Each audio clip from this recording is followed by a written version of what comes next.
Community members in Scenery Park are still reflecting on the deadly Enyobeni tragedy where 21 teenagers lost their lives on Sunday last week.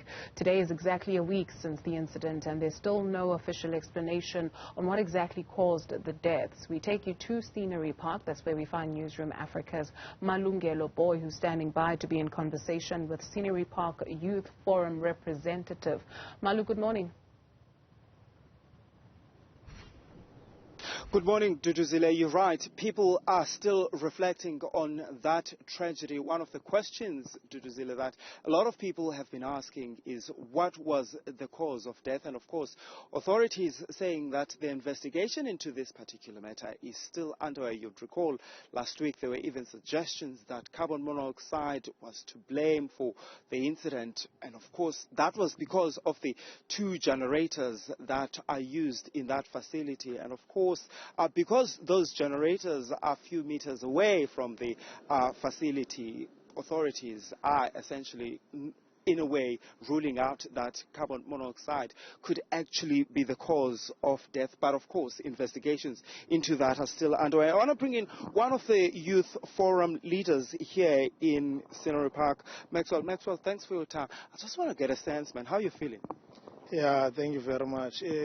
I'm feeling so disappointed because I think it's for the 7th day now. Yes, still no closure, no answers. As you saw us that we were demanding answers, we are still there.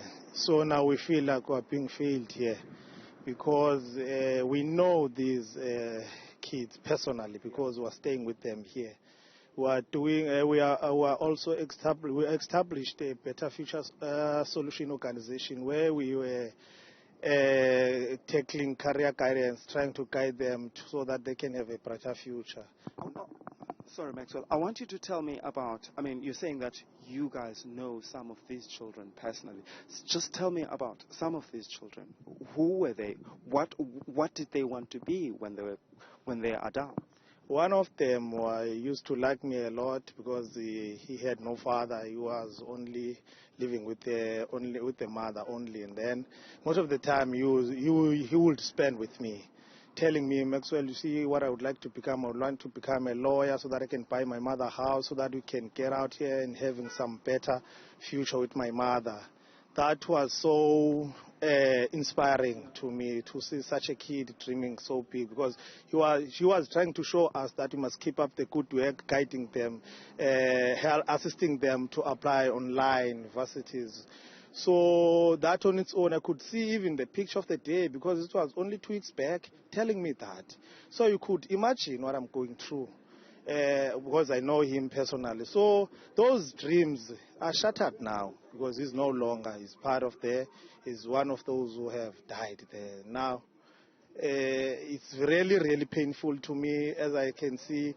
We're so worried because we're not doing this thing for media to be recognized, but we're doing this because we're shocked and frustrated.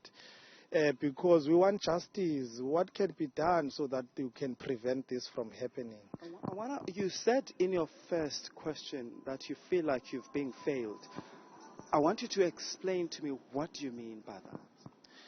As you know, on Friday we hosted a march handing over memorandums to the institution that we could see they are relevant to give us answer. Liquor Board is telling us on media that they have laid the criminal charges against the owner. But we emailed them. We wanted them to come and address us as community address the survivors that were there, saying, because we have questions, they were questioning them, but how did they approve the license to such a structure? Who were inspectors? Who authorized that? So that we can find closure. We also emailed to forensic people that could come and tell us the processes. Now we feel that also municipalities, those inspectors for structure, because that structure was developed to a double story, who approved it. You see, because there's a lot that is happening here. We are being ignored and we are not happy. This justice is not on our side. It's failing us as young people. They are telling us that they have a 2050 vision for us. Yes, President is telling us that and leaders, but we are the one who will be there on 2050.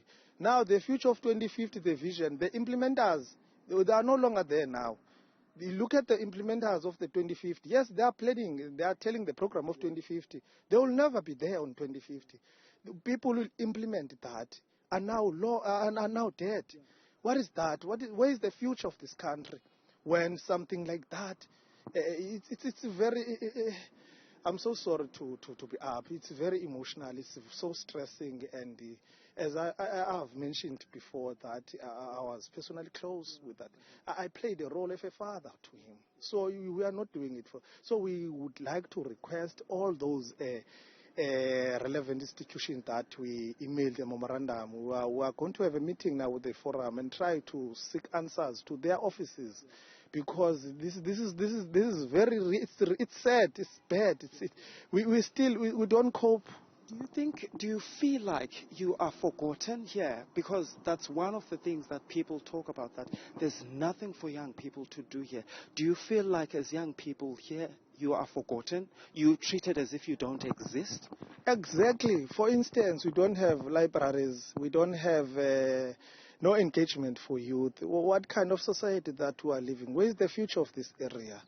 That could be prevented if there were facilities or recreation for youth. Now, we say we are being failed because there are no sports activities that could distract the youth so that they can stay focused.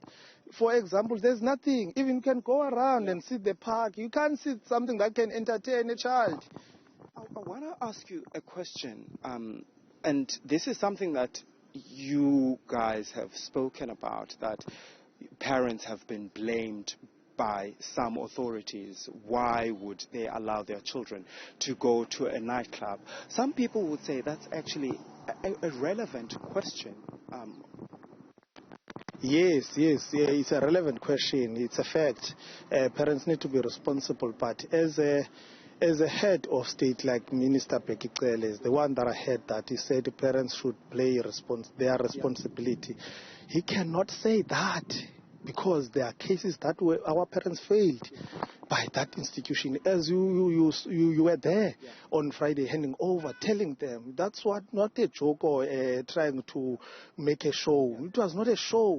Those were frustrations that we have. We have cases, sensitive cases that were reported, GBV cases that were reported there. They didn't take any action about it. And if you can see, these cases are drug related. So Bekicele should come and say, let us have a dialogue. That's what we also want to Bekicele. We want to have a dialogue with him so that we can ask him about the interest of, because we're having a drug now. Every violence, it's drug motivated. Okay. Matter. We have run out of time. Thank you so much, sir. I really appreciate your time. That's Maxwell Gambe. He's one of the youth leaders here in Scenery Park. You can just hear Duduzile, the emotions coming out from that conversation, because he knew some of those who died personally.